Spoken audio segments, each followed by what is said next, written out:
కృష్ణ అండి. భగవద్గీత 2వ అధ్యాయం 15వ శ్లోకం. యం హిన వ్యధయంతేయే పురుషం పురుషర్షభ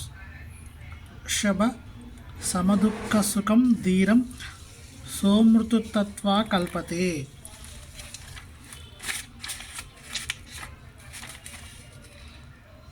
మానవులలో శ్రేష్ఠుడా అర్జున, సుఖదుఖాలచే కలత చెందక ఆ రెండిటిలోనూ స్థిరంగా ఉండేవాడు నిశ్చయంగా మోక్షానికి అర్హుడే అవుతాడు.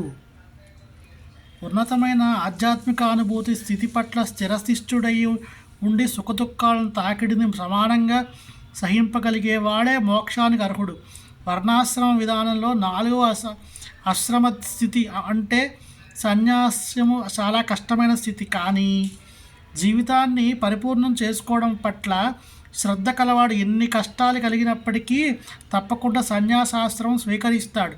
కుటుంబ సంబంధాలను త్రెంచుకోవలసిన ఉండడం, భార్యాపిల్లల సంబంధాన్ని విడిచిపెట్టవలసిన ఉండడం వలనే సాధారణంగా అటువంటి కష్టాలు కలుగుతాయి. కానీ ఎవడైనా అటువంటి కష్టాలు సహింపగలిగితే అతనికి ఆధ్యాత్మిక అనుభూతి మార్గం తప్పకుండా పూర్ణమవుతుంది.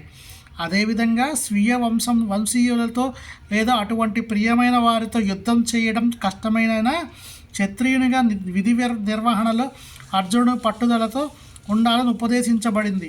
శ్రీ చైతన్య మహాప్రభు 24 ఏళ్ళు వయసులో సన్యాసం తీసుకున్నారు.